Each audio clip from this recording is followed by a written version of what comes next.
Hello everyone, my self Rajneesh Kumar. बच्चों, आज हम क्लास 10th का साइंस का जो चैप्टर नंबर 3 है, दैट इज जेनेटिक्स, उसका हम बहुत इंपॉर्टेंट आज पार्ट देखने वाले हैं। इससे पहले हम एक पार्ट कर चुके हैं, ये वीडियो का चैप्टर का सेकंड पार्ट है। ठीक है, तो इसमें हम देखेंगे कि मेंडल ने, ग्रिगोर जोहान मेंडल, जिन्होंने प्लांट हाइब्रिडाइजेशन एक्सपेरिमेंट्स किए थे, उन्होंने मटर का जो प्लांट है वही क्यों चुना अपनी स्टडी के लिए, जिसके कारण उसको काफी सफलता मिली। ठीक है, तो आज हम देखेंगे कि why did Mendel select pea plant for his hybridization experiments. Clear? चलिए, तो मेंडल के पी प्लांट को सेलेक्ट करने के पीछे क्या क्या मेन कारण थे वो समझते हैं। चलिए, सबसे पहले क्या बताइए, it has a small life span and a number of generations can be studied with in a year. क्योंकि वो हेरिडिटी से संबंधित लॉस खोज रहे थे, तो उनको एक ऐसा प्लांट चाहिए था जो बहुत ज्यादा लॉन्ग लाइफ नहीं हो, जिसका लाइफ स्पैन क्या हो, कम हो। इसका मतलब बीज बोते ही प्लांट बड़ा हो जाए, बड़ा होने के बाद में वो फ्लावरिंग करे, फ्रूटिंग करे, सीड बना दे फटाफट से। उस सीड, वो जो सीड होता है वो अगली जनरेशन होती है। ठीक है ना? तो ये प्रक्रिया पूरी की पूरी थोड़े से समय में निपट जाए, जिससे कि क्या है, अगली जनरेशन के लिए उसको बहुत ज्यादा लंबा वेट नहीं करना पड़े। तो बच्चों, मटर का जो प्लांट होता है उसका लाइफ स्पैन 2.5-3 महीने का ही होता है। इसका मतलब डिपेंडिंग अपॉन द सीजन, साल में 3 से 4 जनरेशन आसानी से उगाई जा सकती हैं, और लगभग हर क्लाइमेट में ही ऑलमोस्ट ये उग जाता है। ठीक है ना? तो पहला बहुत इंपॉर्टेंट पॉइंट समझ में आ गया। It has a small life span. उसका जो लाइफ स्पैन है, बीज बोने के बाद में दोबारा बीज बनने की प्रक्रिया, इसमें 2.5-3 महीने से ज्यादा नहीं लगता है। ठीक है, so number of generation can be studied with in a year. तो नंबर एक पॉइंट। दूसरा क्या है, पी प्लांट जो होता है वो छोटा है, compact. P plant is small and compact in size. ठीक है, तो इसका मतलब छोटा होने के कारण बहुत ज्यादा स्पेस नहीं चाहिए इसको। ठीक है, hence it can be grown in small beds.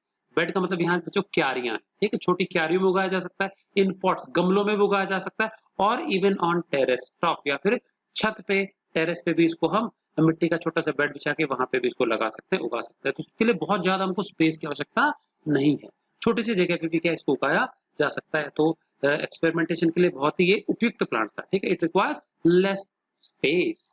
Then उसके बाद क्या है, it can grow in any season. लगभग ये हर सीजन में इसको उगाना संभव है, तो इसके लिए हमको वेट नहीं करना पड़ता अगली जनरेशन प्राप्त करने के लिए। जैसे सीड मिले हमको, बो दिया वापस, अगली जनरेशन वापस अंकुरित होकर तैयार हो जाएगी। ठीक है, उसके बाद एक पी प्लांट जो है, इसमें क्या होता है, it shows a large number of contrasting traits. बच्चों, अब समझेंगे कॉन्ट्रास्टिंग ट्रेट का मतलब क्या है। ये मेंडल के टर्म्स में आता है। ट्रेट मतलब होता है लक्षण, ठीक है, और कॉन्ट्रास्टिंग होता है परस्पर विरोधी लक्षण। विरोधी मतलब बिल्कुल जिनको हम आसानी से अलग अलग डिस्टिंग्विश तरीके से पहचान सके, विरोधी लक्षण। तो ऐसे विरोधी लक्षणों के जो जोड़े थे वो बहुत सारे शो करता है एक छोटा सा पी प्लांट। मेंडल ने ऐसे जो ट्रेट्स के जो पेयर्स है वो लगभग 34 आइडेंटिफाई किए। कितने आइडेंटिफाई किए? 34 पेयर्स ऑफ ट्रेट्स आइडेंटिफाई किए मेंडल ने मटर में, और उनमें से उसने अपने हाइब्रिडाइजेशन एक्सपेरिमेंट के लिए 7 यूज किया। ये 7 वो ट्रेट है बच्चों जो किसी आम इंसान को भी आसानी से मटर के प्लांट में दिख जाएंगे। तो आगे मैं भी एक छोटे से फिगर के माध्यम से समझा दूंगा कि 7 लक्षण मेंडल ने कौन कौन से यूज किए। समझ में आ गया कि नहीं? क्या पहला पॉइंट समझ में आ गया, छोटा लाइफ स्पैन है तो बहुत सारी जनरेशन एक साल में संभव है। दूसरा, छोटा साइज होने के कारण कम जगह में उगाया जा सकता है, पॉट्स में उगा सकते हैं, टेरेस टॉप पे उगा सकते हैं, छोटी सी क्यारी में लगा सकते हैं, स्पेस कम चाहिए, किसी सीजन में भी उग जाता है। उसके बाद इसमें बहुत सारे contrasting pairs of traits identify किए मेंडल ने, 34 किए ऐसे जोड़े ट्रेड्स के, लक्षणों के, और उसमें से 7 को उसने यूज किया हाइब्रिडाइजेशन एक्सपेरिमेंट्स में। तो कॉन्ट्रास्टिंग ट्रेड्स, विरोधी ट्रेड्स होते हैं, अभी हम आगे देख लेंगे क्या मतलब है। जैसे मान लीजिए कि एक प्लांट है वो साइज में थोड़ा छोटा है, द्वार है, तो दूसरा साइज में ऊंचा है। तो यहाँ पे लक्षण हो गया लेंथ ऑफ द प्लांट। ये ट्रेट है, लक्षण है। अब इसके दो स्वरूप कौन से हो गए, एक तो बौना कद का हो गया, एक थोड़ा टॉल कद का हो गया। तो ड्वार्फ है या शॉर्ट एंड टॉल प्लांट। ठीक है, तो ये दो उसके विरोधी स्वरूप हो गए। ठीक है, इसी प्रकार से फूल ले लेते हैं, the colour of the flower, ये एक लक्षण है, ट्रेट है।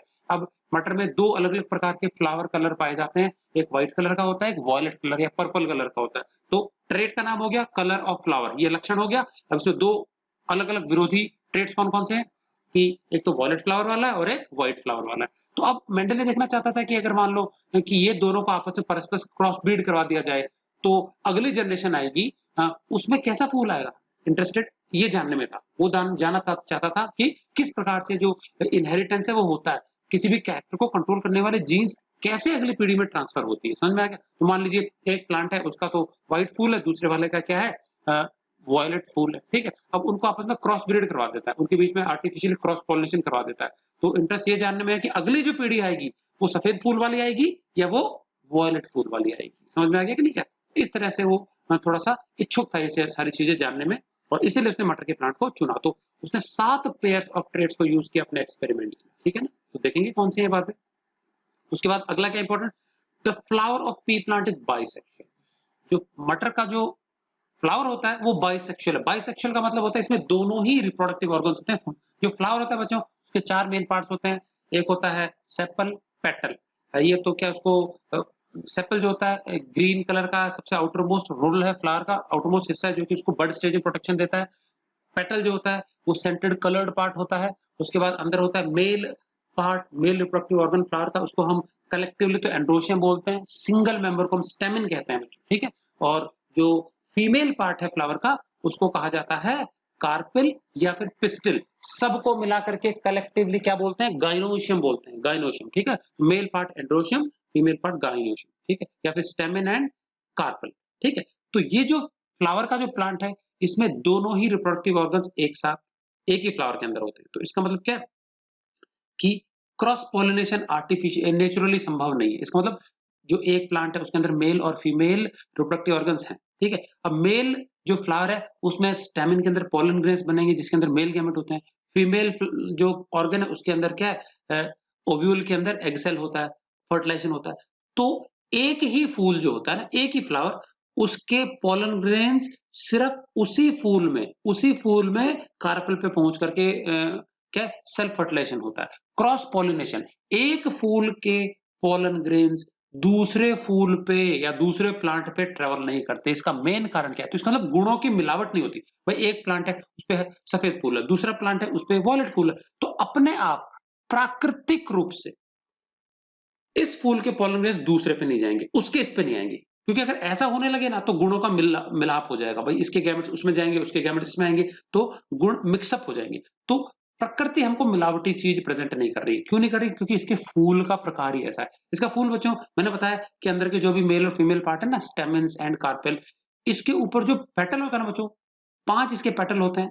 डाइकोट प्लांट है, 5 पेटल है। ये पांचों पेटल इस प्रकार से अरेंज है, आपस में फ्यूज है कि ये एक बंद स्ट्रक्चर बना लेते हैं, ठीक है? नीचे के जो 3 पेटल है छोटे, वो तो एक बोट नुमा स्ट्रक्चर बना लेते हैं। बोट जैसा स्ट्रक्चर होता है, जैसे अपने दोनों हाथों की अंजुली करते हैं ना, दोनों हाथों को जोड़ लेते हैं, बोट जैसा स्ट्रक्चर बन जाता है। और ऊपर से जो 2 पेटल है वो बड़े सारे पेटल जुड़ करके उसको ढक लेते हैं ऊपर से। तो इसका मतलब चारों तरफ से उसके पेटल जो होते हैं अंदर वाले हिस्सों को प्रोटेक्ट करके रखते हैं।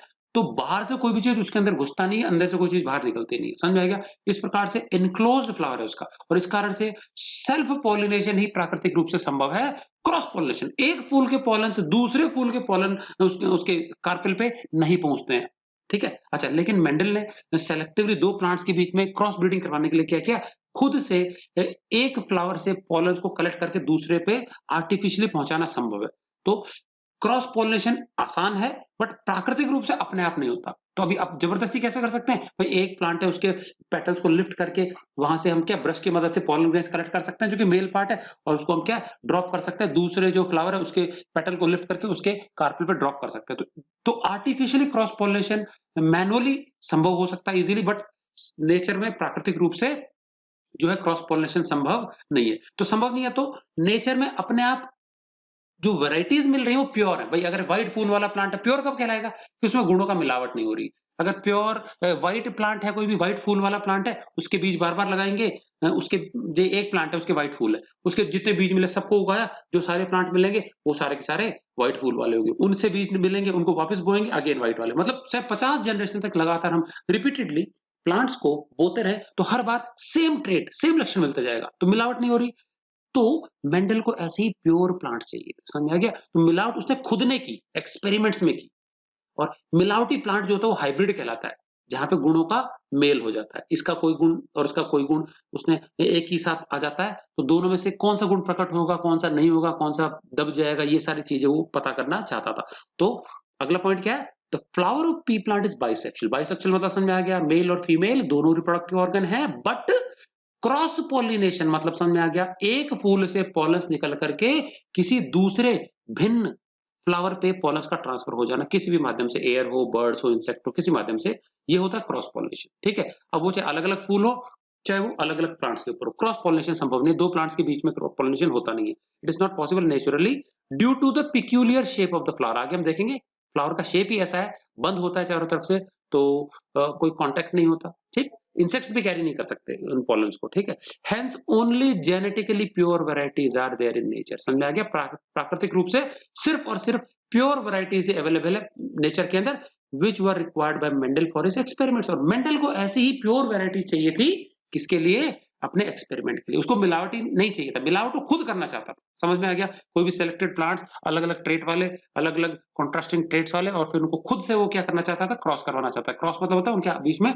सेक्सुअल रिप्रोडक्शन आर्टिफिशियली अलाउ करना। ठीक, चलिए उसके बाद जैसे कि बताया कि नेचर में क्रॉस पॉलिनेशन अपने आप तो होता नहीं है, लेकिन plants could easily B cross pollinated, लेकिन खुद वो आसानी से क्या आर्टिफिशियली क्या क्रॉस पॉलिनेट उसको कर सकता था, to perform the cross between desired plants. ठीक है, तो मान लीजिए उसने दो प्लांट सेलेक्ट कर लिए, एक प्लांट ए है और एक प्लांट बी है, समझना ध्यान से, और इन दोनों के बीच में उसको रिप्रोडक्शन अलाउ करना है। वैसे वो अपने आप में सक्षम है, उनके पास दोनों के पास मेल और फीमेल रिप्रोडक्टिव ऑर्गन्स हैं, लेकिन अब उनके बीच में मेंडल को क्या क्रॉस ब्रीडिंग करवानी है।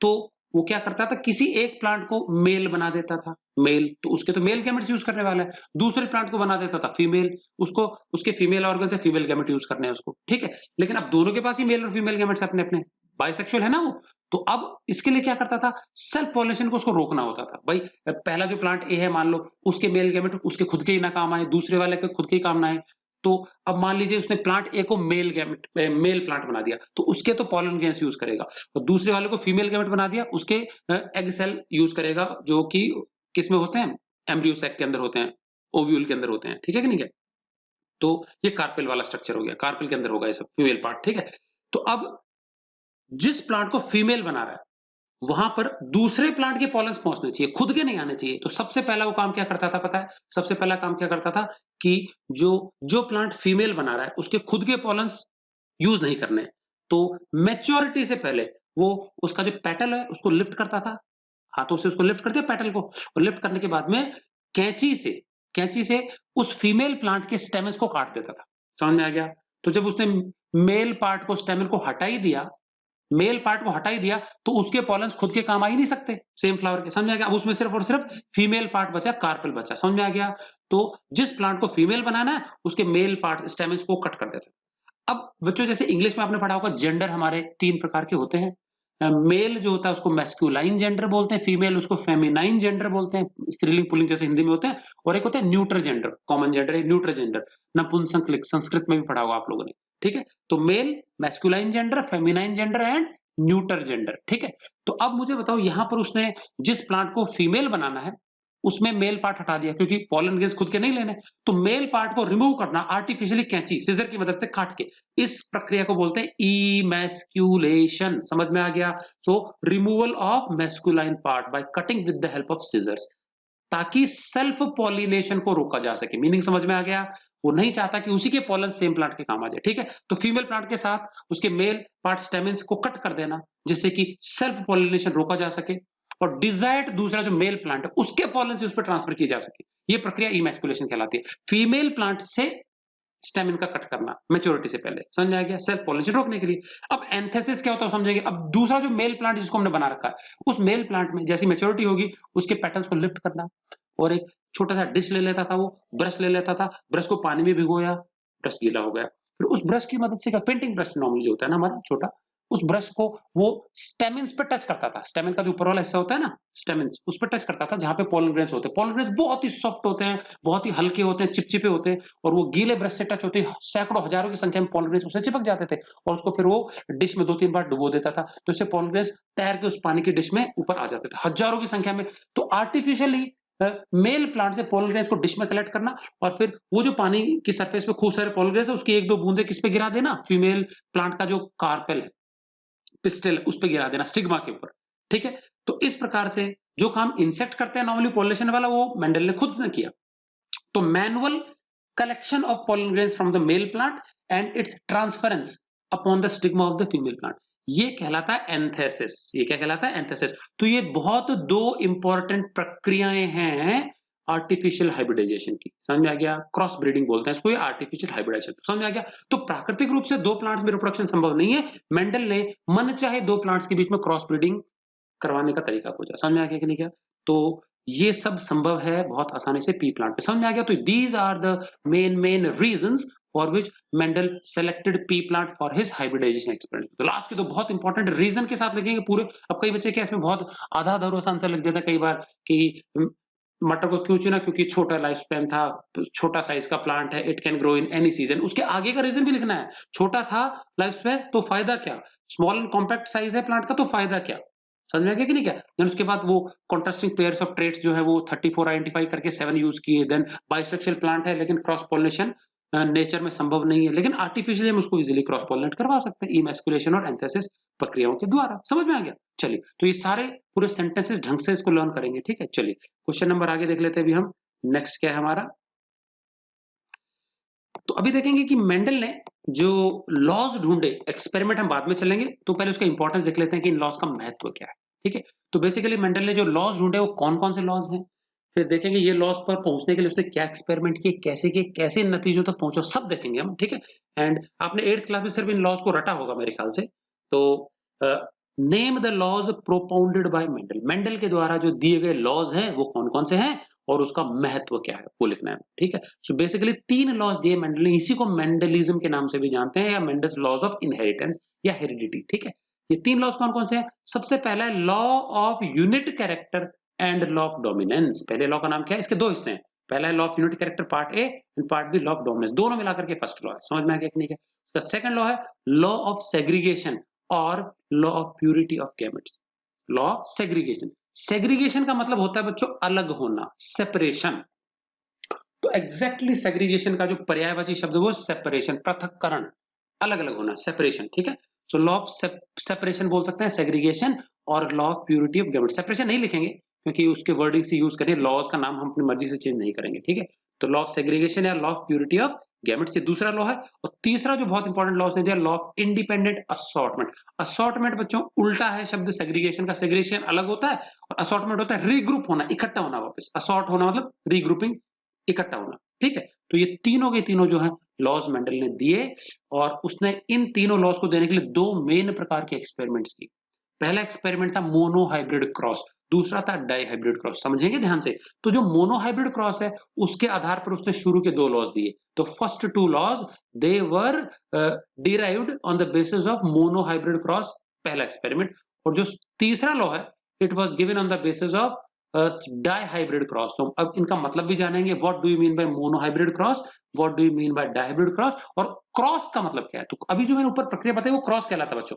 2 सेलेक्टेड डिजायर्ड प्लांट्स के बीच में आर्टिफिशियली क्रॉस पॉलिनेशन के द्वारा रिप्रोडक्शन अलाउ करना, जिससे कि जो बीज मिलेगा, अगली जनरेशन होगी, वो मिक्स्ड गुणों वाला प्लांट मिले हमको।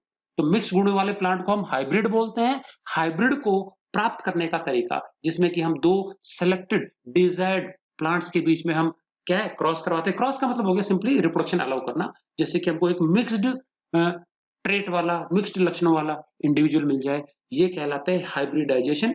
शॉर्ट में इसी हाइब्रिडाइजेशन प्रक्रिया को हम क्रॉस बोलते हैं। समझ आ गया?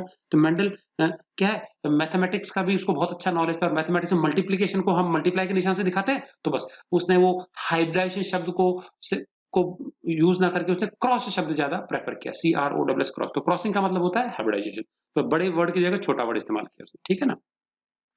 तो ये तो थे हमारे क्या मेंडल के तीनों लॉज कौन कौन से। ठीक है, चलिए अब हम देखेंगे। तो फर्स्ट 2 लॉज जो है वो मोनो हाइब्रिड क्रॉस से डिराइव किए, सेकंड वाला तीसरा जो लॉ है वो डाइब्रिड क्रॉस। तो अभी हम देखेंगे कि मेंडल के जो लॉज है ना, इनका महत्व क्या है। समझ में आ गया? What is the importance of these laws of heredity. ठीक है, तो with the help of Mendel's laws we can easily know which trait is dominant and which is recessive. समझ में आ गया? तो मेंडल के लॉज की मदद से बच्चों हम आसानी से पता कर सकते हैं कि कोई भी एक लक्षण, उसके जो 2 कॉन्ट्रास्टिंग रूप होते हैं, जैसे मैंने बताया लेंथ ऑफ प्लांट। अब लेंथ ऑफ प्लांट में 2 कॉन्ट्रास्टिंग रूप हैं, 2 भिन्न भिन्न रूप हैं, एक टॉल है, एक शॉर्ट प्लांट है। अब इन दोनों में से एक गुण ऐसा होता है बच्चों जो ज्यादा प्रभावशाली होता है, दूसरे से ज्यादा स्ट्रांग है, दूसरा वाला कमजोर गुण होता है। ठीक है, तो दोनों में से प्रभावशाली गुण जो होता है वो अपने आप को दूसरे के मुकाबले पहली जनरेशन में प्रकट करता है, दूसरे को दबा देता है। समझ में आ गया? तो जो ज़्यादा प्रभावी गुण है वो कौन है और जो दब गया है, वो दबा हुआ गुण क्या होता है? रिसेसिव गुण होता है। हर जोड़े में ऐसा ही है। एक प्रभावशाली है, दूसरा प्रभावशाली नहीं है। तो प्रभावशाली गुण कौन-सा है? वो डोमिनेंट ट्रेट कहलाता है। जो दब गया, जो अपने आप को प्रकट नहीं कर पाता प्रभावशाली गुण के प्रेजेंस में, वो रिसेसिव ट्रेट कहलाता है। तो मेंडल के लॉज़ की मदद से बहुत आसानी से उसके एक्सपेरिमेंट से हम पता लगा सकते हैं कि कौन-सा ट्रेट है डोमिनेंट प्रभावशाली और कौन-सा है रिसेसिव जो कि प्रभावशाली नहीं है। समझ में आ गया कि नहीं? क्या दबा हुआ है। इन ह्यूमन्स अच्छा एक और चीज़ है, हमारे मनुष्यों में जो अधिकतर बीमारियाँ होती हैं ना जेनेटिक डिजीज़, वो रिसेसिव ट्रेट होते हैं। रिसेसिव मतलब वो दबे हुए गुण होते हैं। समझ में आ गया कि नहीं क्या? और हर एक रिसेसिव ट्रेट को दबाने के लिए एक डोमिनेंट ट्रेट भी होता है। वो डोमिनेंट ट्रेट नॉर्मल ट्रेट होता है, वो क्या है बीमारी को आने नहीं देता। तो अधिकतर जनरेशन में डोमिनेंट जीन ठीक-ठाक होती है। किसी-किसी पर्टिकुलर इंडिविजुअल में डोमिनेंट जीन खराब हो गई, तो वो डोमिनेंट जीन जो होती है वो नॉर्मल गुण अपना प्रकट नहीं कर पाती और रिसेसिव जीन को मौका मिल जाता है डिफेक्टिव जो ट्रेट है उसको प्रकट करने का और उसी को हम बीमारी कहते हैं, डिजीज़ कहते हैं। समझ में आ गया? तो in humans most of the diseases are caused due to recessive gene. समझ में आ गया? जो रिसेसिव जीन होती है उसके कारण ही क्या है ये बीमारियां होती है और नॉर्मल इंडिविजुअल में रिसेसिव जीन को दबा के रखती है डोमिनेंट जीन। ठीक है, तो क्या लिखा है देखो आगे, हुज एक्सप्रेशन और रिसेसिव जीन का जो एक्सप्रेशन है वो कब अपने आप को प्रकट कर पाएगी, अपने कैरेक्टर को प्रकट कर पाएगी, उसका कैरेक्टर मतलब बीमारी, उसको कब प्रकट कर पाएगी जब डोमिनेंट जीन नहीं हो। तो उसका expression is not possible in presence of dominant gene. तो डोमिनेंट वाली उसको दबा के रखती है। एक इमेजिन करना कि दो पर्सन है ए और बी। ए शरीफ है, ए शरीफ है और बी खुराफाती है, कोई बदमाशी करना चाह रहा है। अब लेकिन दोनों में से ज्यादा चलती किसकी है? ए की चलती है। ए ज्यादा प्रभावशाली है। तो जब तक ए रहेगा ना बी के साथ में तो बी कोई खुराफात नहीं मचा सकता। जैसे ही कोई वो बदमाशी खुराफात करना चाहेगा ए रोक देगा, नहीं, क्योंकि उसकी चलती है। अब इमेजिन करो कि किसी दिन ए नहीं आए, ए नहीं हो, अकेला बी हो, तो मुझे बताओ अपनी मनमर्जी करेगा कि नहीं करेगा? करेगा ना अपनी मनमर्जी। ये वैसा ही है जैसे कि मान लो एक छोटा बच्चा है, बहुत ही शरारती है, वो रास्ते चलते किसी को भी पत्थर फेंकता है और मान लो एक उसके साथ उसके फादर होते हैं, तो फादर उसको दबा के रखते हैं, तो फादर के प्रेजेंस में तो कुछ करता नहीं। किसी दिन फादर नहीं हो, अकेला हो, तो वो बदमाशी करेगा। समझ में आ गया? तो बदमाशी करने वाला जो जीन है वो रिसेसिव है। ठीक है? डोमिनेंट उसके साथ होता है तो वो दब जाती है। लेकिन अगर डोमिनेंट नहीं है ना, तो फिर खुराफाती बन जाती है। ऐसी खुराफाती जीन ही हमारे ह्यूमन बीइंग्स में डिजीज कॉज़ करती है। तो डोमिनेंट जीन के प्रेजेंस में उसका बस नहीं चलता। समझ में आ गया? तो मेंडल के लॉज़ की मदद से हम ये जान सकते हैं कि कौन-सी जीन तो डोमिनेंट है और कौन-सी क्या है? रिसेसिव है। समझ में आ गया कि नहीं गया? उसके बाद ये जो जीन का कॉन्सेप्ट है, बच्चों ये जीन का कॉन्सेप्ट क्या है समझा दूँ मैं? जीन का कॉन्सेप्ट ये है कि डीएनए जो होता है डीएनए उसके छोटे-छोटे इंडिपेंडेंट टुकड़ों को जीन बोलते हैं।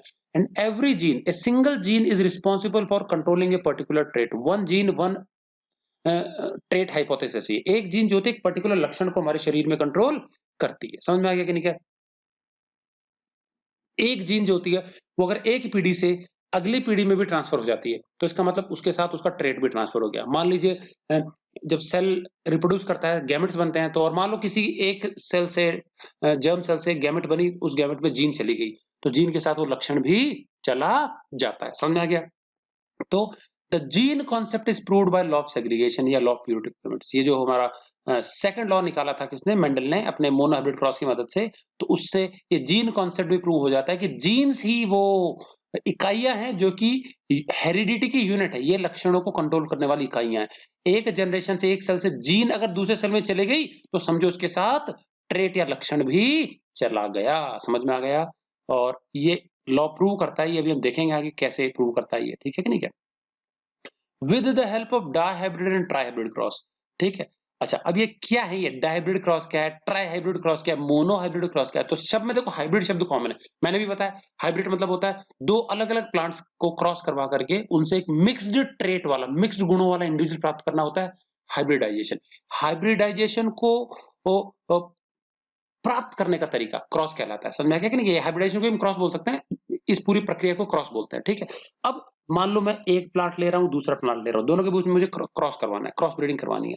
अब अगर मैं दोनों प्लांट में सिर्फ एक समय में एक एक ट्रेट, एक एक लक्षण को स्टडी कर रहा हूं, जैसे मान लो मैंने प्लांट ए में सिर्फ मैं लेंथ देख रहा हूं, लेंथ ऑफ प्लांट, और दूसरे में लेंथ ऑफ प्लांट, तो दोनों में एक ही ट्रेट को स्टडी कर रहा हूँ एक समय में। तो मान लो पहला प्लांट हमारा टॉल है, दूसरा वाला हमारा ड्वार्फ है। तो मैं देखना चाहूँगा, क्रॉस करवाऊँगा, तो जो अगली पीढ़ी मिलेगी मुझे बीजों की, उनको बोने पर प्लांट कैसे आएँगे? टॉल आएँगे कि ड्वार्फ आएँगे?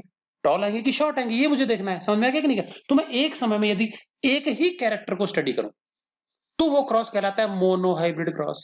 समझ में आ गया? अब मान लो मेरे पास 2 प्लांट है ए और बी। अब इसमें ए और बी में से ए हमारा टॉल है, बी हमारा शॉर्ट है। एक कैरेक्टर ही हो गया। विरोधी हो गए, कंट्रास्टिंग ट्रेट्स हो गए। तो लक्षण है हमारा height of plant, tall, dwarf. एक एक विरोधी गुण हो गया, ठीक? फिर उसके बाद मान लीजिए दूसरा लक्षण मैं एक और ले लेता हूँ, फ्लावर कलर। तो एक का फ्लावर है वॉयलेट टॉल वाले का मान लो, और दूसरे वाले का है व्हाइट।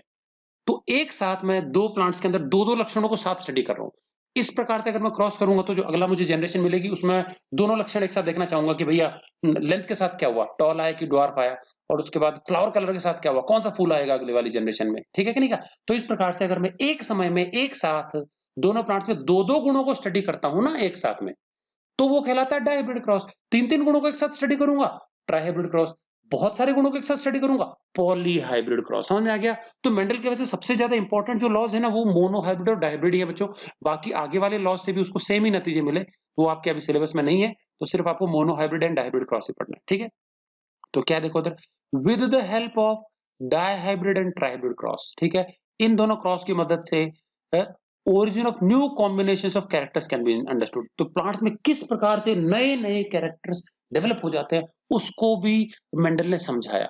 और इस ये it is vital for increasing biodiversity. और इससे क्या, जीवों की जो विविधता है वो बढ़ाने में मदद करती है बच्चों, जैव विविधता। ठीक है, जितनी ज्यादा विविधता होगी हमारी प्राकृतिक प्रकृति के लिए, इन्वायरमेंट के लिए, उतना ही ज्यादा बढ़िया। एग्जाम्पल समझ लेते हैं। मैंने अभी बताया था, एक टॉल प्लांट है, उसके वॉयलेट फ्लावर है। दूसरा छोटा हाइट का प्लांट है, शॉर्ट, उसके व्हाइट फ्लावर है। अब क्रॉस करवा दिया, तो टॉल वाले में व्हाइट फ्लावर है, टॉल वाले में वॉयलेट फ्लावर है। समझना, टॉल वाले में वॉयलेट फ्लावर है। तो क्या ऐसा हो सकता है कि टॉल प्लांट में सफेद आ जाए फूल, और बोना जो है शॉर्ट प्लांट है उसमें वॉयलेट फ्लावर्स आ जाए? कैसा संभव है क्या? तो ऐसा संभव है, मेंडल ने करके दिखाया। समझ में आ गया? तो इस प्रकार से क्या, अगर एक साथ कई कई गुणों वाले प्लांट्स जो हैं वो लेता है साथ में, उसको क्रॉस करवाता है, तो बहुत सारे नए नए कॉम्बिनेशन प्लांट्स के उसको मिलते हैं, और इस प्रकार से जीवों की जो है डाइवर्सिटी, विविधता बढ़ती है। समझ में आ गया? तो बायोडाइवर्सिटी को इंक्रीज कर सकते हैं। ठीक है, तो with the help of dihybrid and tribrid cross, origin of new combination, किस प्रकार से नए नए कॉम्बिनेशन कैरेक्टर्स के बन सकते हैं, उसको समझा जा सकता है इन दो क्रॉस की मदद से। ठीक है, देन उसके बाद क्या है अगला, the laws can be used to identify and remove useless और हार्मफुल ट्रेड्स।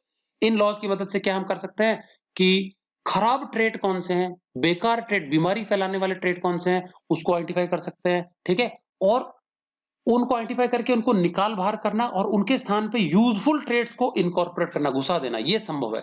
ये ब्रांच जो होती है बायोलॉजी की, इसको बोलते हैं जेनेटिक इंजीनियरिंग। जहां पे हम क्या करते हैं, जो उसका डीएनए होता है ऑर्गेनिज्म का, उसमें जो खराब जीन है, बेकार गुण वाली जो जीन है, उसको कट करके निकालना संभव है, और उसके स्थान पे एक यूजफुल जीन, अच्छे गुणों वाले जीन, बेटर जीन, उसको हम इंट्रोड्यूस कर सकते हैं। कटिंग पेस्टिंग में बता चुका हूँ, इसके लिए जीन्स उत्तरदायी है हमारी, उसके लिए कुछ एंजाइम्स होती हैं। मैंने बताया था डीएनए को काटने के लिए रेस्ट्रिक्शन एंडोन्यूक्लियस नामक एंजाइम है, डीएनए के टुकड़ों को जोड़ने के लिए, रिकॉम्बिनेशन के लिए डीएनए लाइगेज है। ये काम जेनेटिक इंजीनियरिंग में बखूबी किया जा सकता है। ठीक है, so the laws can be used to identify, क्या कर सकते हैं, इसे पहचान सकते हैं, रिमूव यूजलेस और हार्मफुल ट्रेड। समझ में आएगा? बेकार के जो गुण है ना, उनको हटाया जा सकता है, यूजलेस, निरर्थक जो गुण है वो हटा सकते हैं from an organism, and incorporate मतलब इंट्रोड्यूस करना, क्या डाल सकते हैं, यूजफुल कैरेक्टर्स डाल सकते हैं।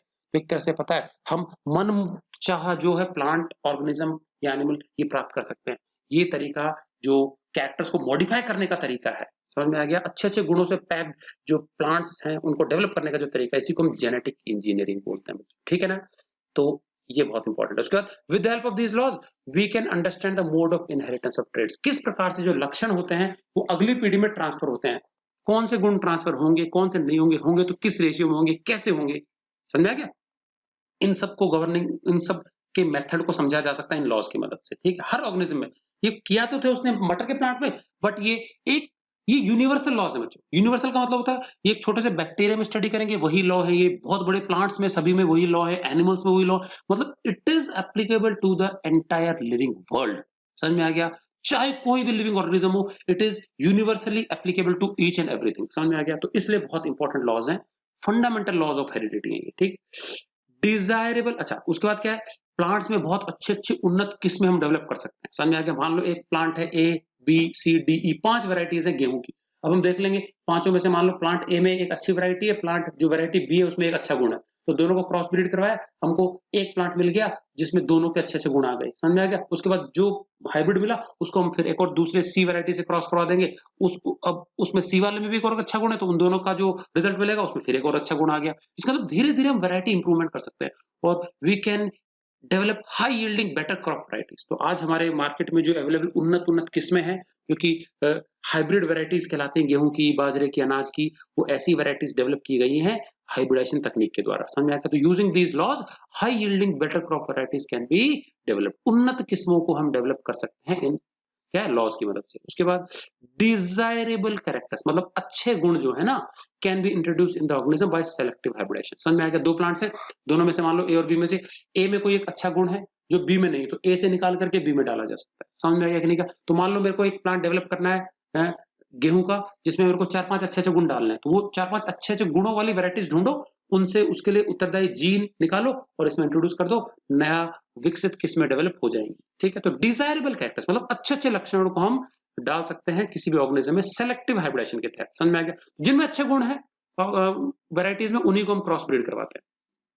और यूजेनिक्स मैंने बताया था, यूजेनिक्स वो ब्रांच है जेनेटिक्स की जिसके तहत हम क्या करते हैं, हम ह्यूमन रेस इसकी सफरिंग को कम करना चाहते हैं, किसकी मदद से, जेनेटिक जो बीमारियां होती है उसके अक्रेंस को कम किया जा सके, उसका होना क्या है कम करके, और इससे क्या है मानव जो जाति है उसकी पीड़ा को कम किया जा सके। तो under eugenics we try to reduce occurrence of genetic diseases. ठीक है? तो जेनेटिक जो जन्मजात जो बीमारियां होती हैं उसके होने को बिल्कुल ही रोका जा सके, कम करना, ये हमारा उद्देश्य है। And improve human race and its suffering, तो ह्यूमन रेस की जो सफरिंग है, पीड़ा है बीमारियों के कारण जो, उसको कम करना, ये हमारा उद्देश्य। तो ये सब अचीव किया जा सकता है इन लॉज की मदद से। तो बहुत इंपॉर्टेंट ये सिग्निफिकेंस है इन लॉज ऑफ हेरिडिटी का। ठीक है? चलिए, तो बच्चों आज के वीडियो के लिए इतना ही।